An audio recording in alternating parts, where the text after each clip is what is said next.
welcome to our spotlight on Singapore this morning. Minister, thank you for joining us today. I believe it was the American computer scientist who said, the best way to predict the future is to invent it. Now that quote reminds me a lot of Singapore, which is always looking ahead to what the future might look like and how to prepare its people, companies, and economy for it. Just take the number of agencies and committees you've set up to aid the Smart Nation initiative, right? $3.2 billion. Let's talk about the funding to develop technological capabilities in advanced manufacturing and engineering. 150 million, more to the point today, 150 million Singapore dollars in AISG over 5 years. And there's a lot more where that came from.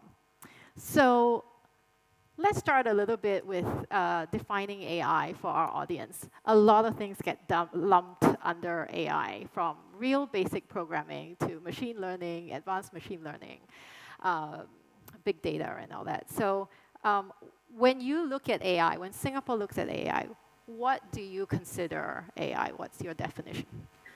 Well, I think the term AI in some ways defies definition because it's precisely what you've said. I think people are approaching this with different ideas of what it means and what it can do. And also the term AI is not particularly new. It's been around for decades. I think, so rather than get into a definitional discussion, the way I would describe it is what is making the AI of today possible is the convergence of 2 or 3 key factors. The first is the availability of big data. Because data is the substrate for AI, and the ability to amass large volumes of data, I think, makes a huge difference in our ability to organize it and then use it. The second aspect is the availability of computing power in large quantities and at a relatively low cost. And I think that gives you a new degree of freedom. And then the third is, of course, the whole NLP and machine learning capabilities that have been developed. So when you combine the 3, that's where the power of AI is. So I think we need to ensure that in many ways, when we have a discussion about AI, we try and break it down into its components because it's precisely what you say. It's more than data analytics. And very often, people, when they're saying AI, what they really mean is data analytics or of a higher order and so on. But essentially, you want to go well beyond that. And I think that's a space in which we want to focus our efforts. So you spoke about the different components that make AI now more possible than ever. Where do you think, how do you think Singapore is positioned in these areas? Do you think Singapore can be an innovator in that future that you're building and predicting for Singapore? Are you going to be an innovator, or are you going to be a user of AI? I think they're not mutually exclusive. And certainly for a country like Singapore, given our scale, we have to be focused in our efforts. And that's indeed the way we are going about it. So answering your question, I think in some areas we can be adopters and users. And I think there are areas in which we can play the role of innovator.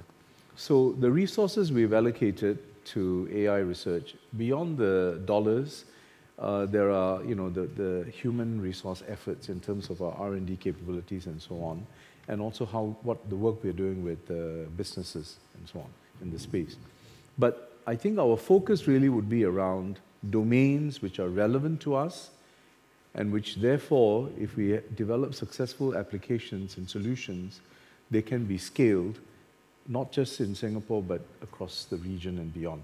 So some of the domains that we have focused our efforts and energies on are around healthcare, education, transportation, urban solutions, and so on. And we believe these are areas where we have a need. And so the way we've gone about it is to issue what we call grand challenges for AI, and then invite the private sector to come in and be partners with us in finding solutions to those grand challenges. Yeah, I want to talk about the partnership. a little bit. Bloomberg New Energy Finance, which is our research service, did a study on 40 countries and basically ranked these countries in terms of industrial digitalization. And Singapore, I don't know if you're aware, or if you can guess, Singapore came out. Do you know how Singapore ranked in that study of 40? I'm very curious to find out. Okay, so we have the results up on screen now. Singapore actually ranked second, right behind Germany. Yeah. And it scored very well in terms of industry policy, innovation, partnerships and activity, ease of doing business, 4G availability, spending on R&D. It also ranked very highly on AI policy. Which was very interesting. The other countries who scored well on AI were Germany, China, South Korea. So you mentioned, you talked about focusing your AI efforts on areas like healthcare and urban solutions. What in particular about those industries makes you feel like Singapore has an edge in focusing on those? Well, I think there are different elements to it. The first is there must be a clear need, I think, because you need that focus to drive the mission in terms of how you develop AI, bring the different aspects of the work together, and address it to resolve particular issues and challenges.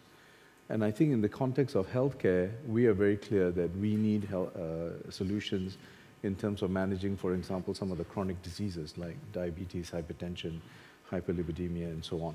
So that is something that's part of a continuum from primary care to secondary care to tertiary care and lifestyle management and so on. And so there's a lot of scope for data to be used and AI to be used to augment the way physicians deliver personalized care. But that's the need part. Then there's a question of data. Because we have a well-established national healthcare system, we are able to collate the information, organize it, and therefore be able to use it in a meaningful way for the purposes of AI development, if you will. And then I think the other part is collaboration. We are, in this case, for example, in the context of the chronic diseases, we've got NUS working with Sing Health, and we've also got possibilities of partnerships with the private sector in order to look at how we can have physicians enabled by AI to deliver personalized care when it comes to the management of chronic diseases. So where I think Singapore differentiates itself is first the fact that we are able to organize different parties to come together in a manner that is focused and efficient. I think in some other jurisdictions, the entities involved are a bit more disparate. And the other part is our ability to marshal the data resources and then use them in a careful way, but also aimed at productive outcomes. You raise a very good point about marshalling the data resources. I know Singapore has created data.gov.sg to kind of put some of this data out for the private sector to use, to innovate. And you mentioned healthcare and personal care management. I am assuming that Singapore is also sitting on a huge treasure trove of data, whether it's in the public healthcare system or transportation. I'm sure the private sector would love to get its hands on some of this data in order to innovate, right? Do you see, are you considering giving out more of this data maybe in an aggregated, anonymized format so that private sector can do more? So I think the healthcare actually epitomizes in some ways the challenge around data and regulation.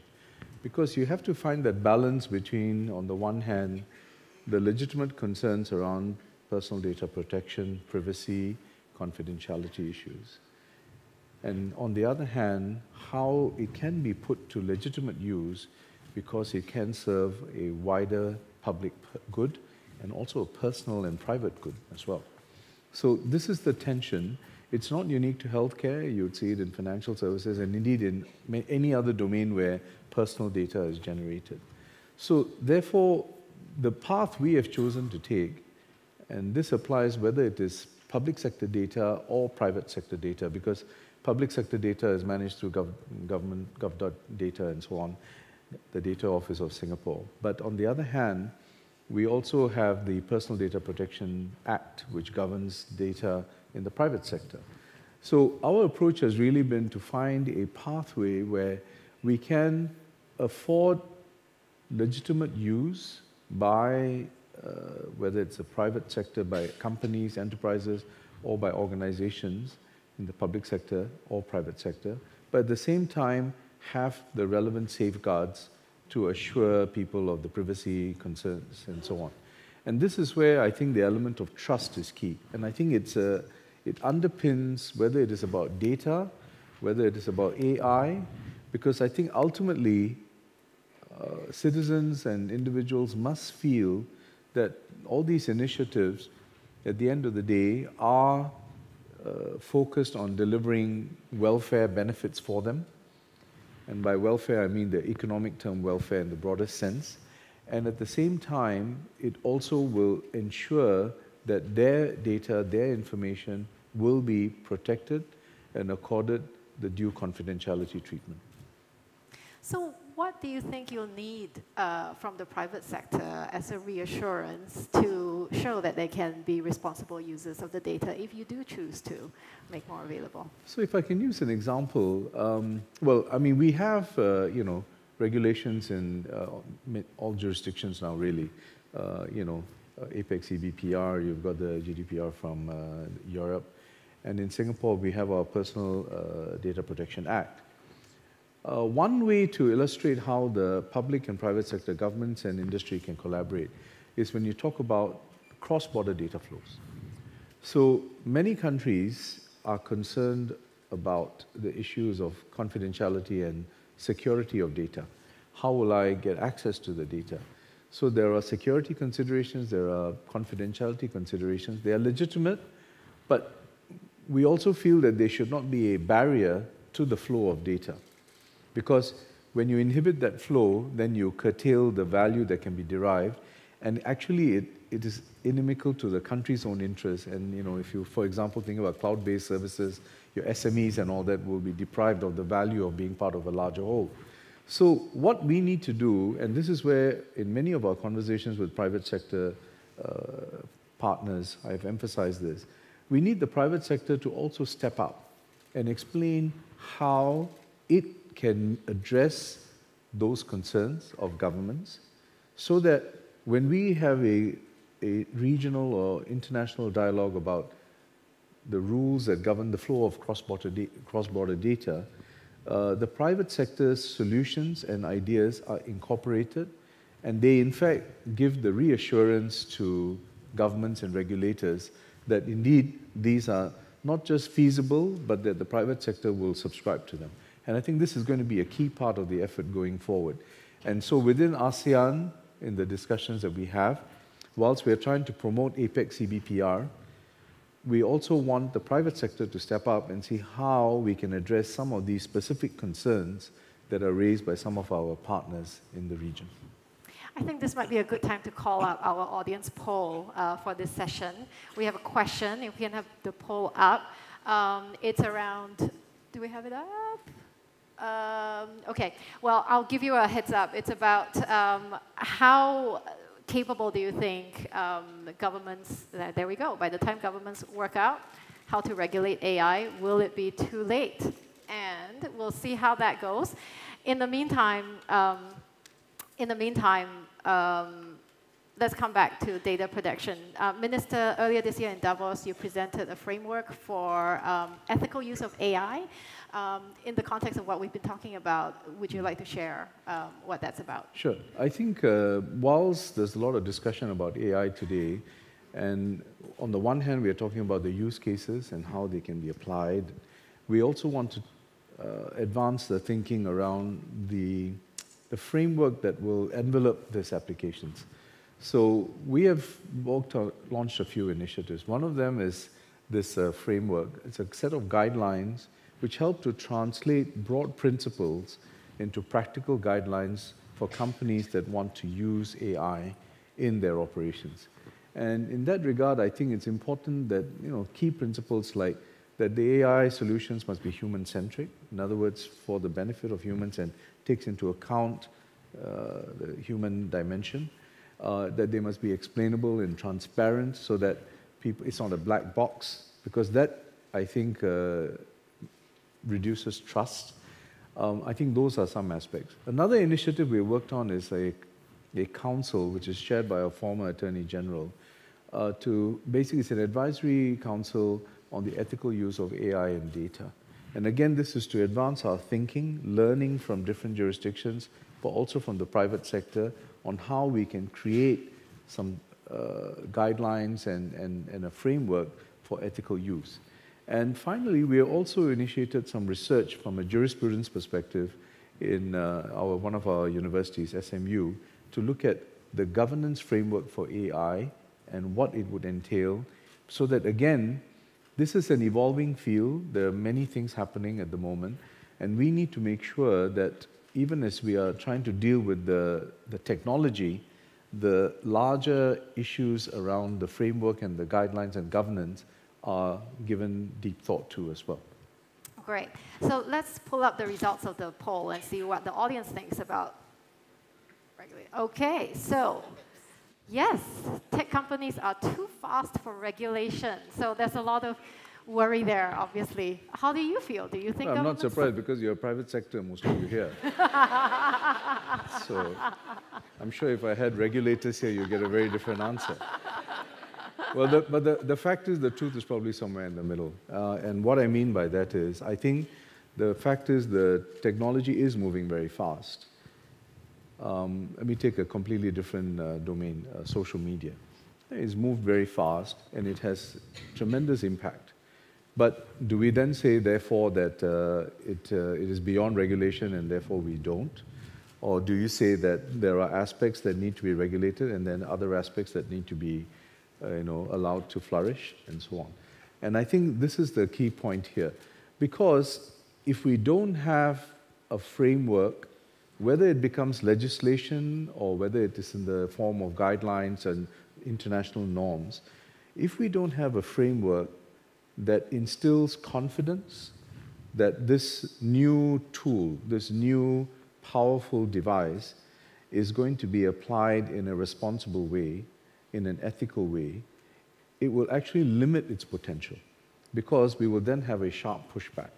And we see that, when we're talking about social media, because there's now this thing about social media is such a ubiquitous part of our lives. The question is it a case where it is beyond any form of regulation, or are there aspects that we should be looking at? So I take the view that we've got to be pragmatic about this.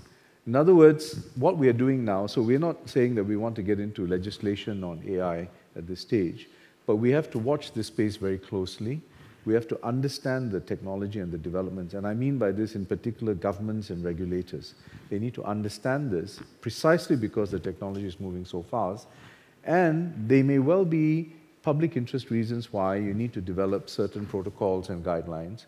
Whether those are done as international norms or legislation or a combination, I think this is something that needs to be judged as the technology evolves. But I would not foreclose any option, but I would agree that the technology is moving very fast. And this is exactly why you need a new kind of partnership between the public and private sector in this regard. It's not about public sector proposes and the private sector disposes. It is really about working together in order to develop sensible guidelines and things that govern our activities. So you mentioned collaboration between the public and private sector, and of course with institutions of higher learning, innovation institutions.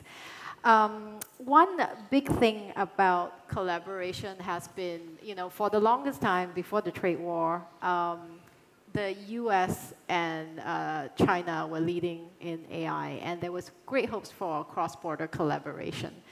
But with trade war and the tensions that have emerged, how do you see this affecting the collaboration in AI cross-border? And do you think Singapore can play a role in terms of ensuring that continues? it's a very big question. Let me try and sort of distill it into a few key parts. I think firstly, I would say that if you look at the last several decades, the global economy has grown and countries around the world have benefited, and many have been lifted out of poverty precisely because we've had a very strong multilateral trading system, which is based on rules and which has enabled large and small enterprises to thrive, taking advantage of the opportunities of a global market. The risk that we have today is, and you know, the multilateral system has really allowed us the scope and the scale to grow. So the risk of tensions of the nature that we see between the US and China, being the two largest economies, is that we may end up with a global economy that is fragmented and supply chains that are fractured. And that is the concern that we have to guard against as far as possible. And that supply chain and the fragmentation pertains to markets, pertains to investment flows, and certainly pertains to cooperation in terms of technology as well.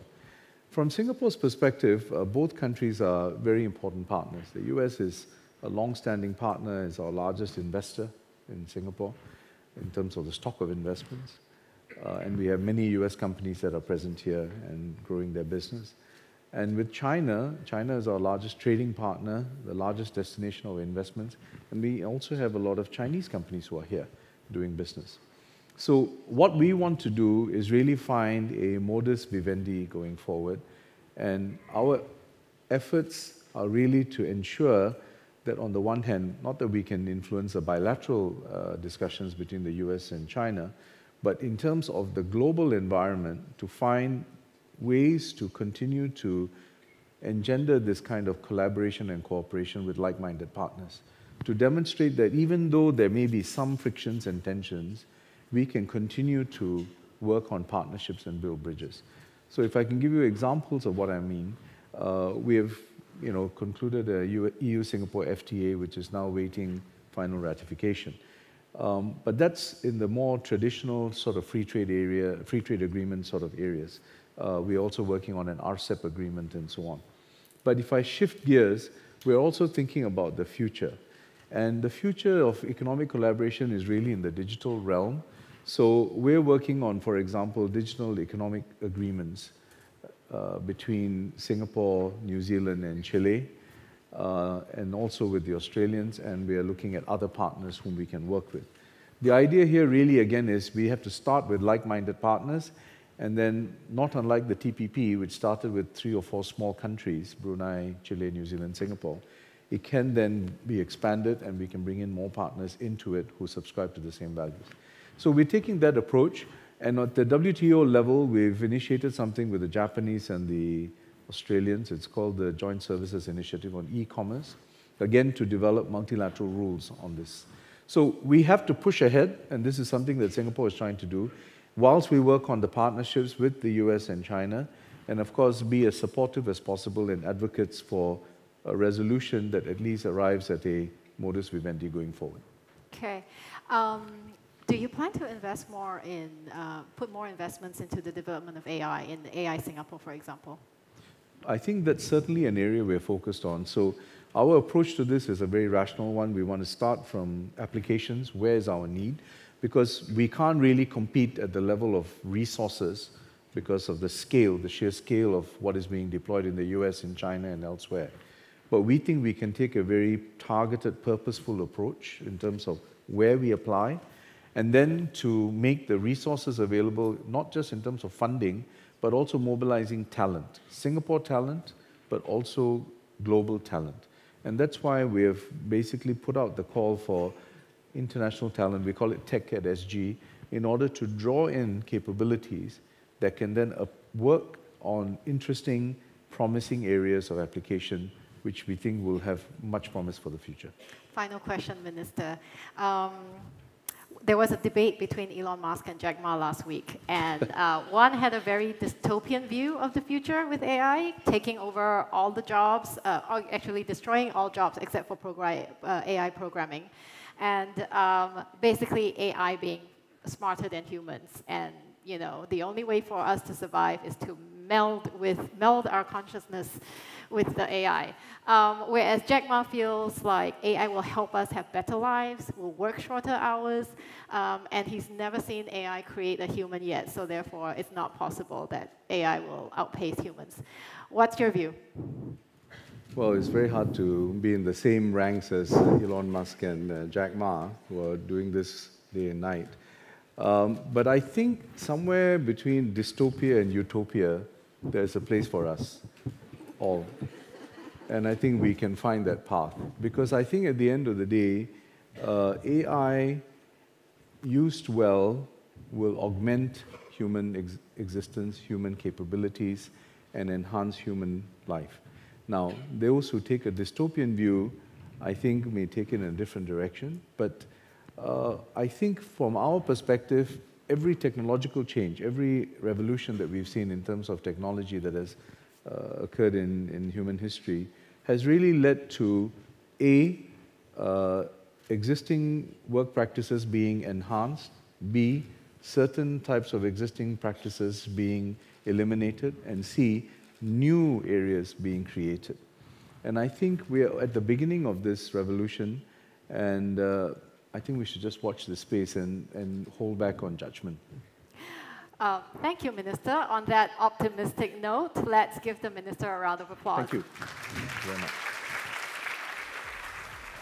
Thanks, everyone.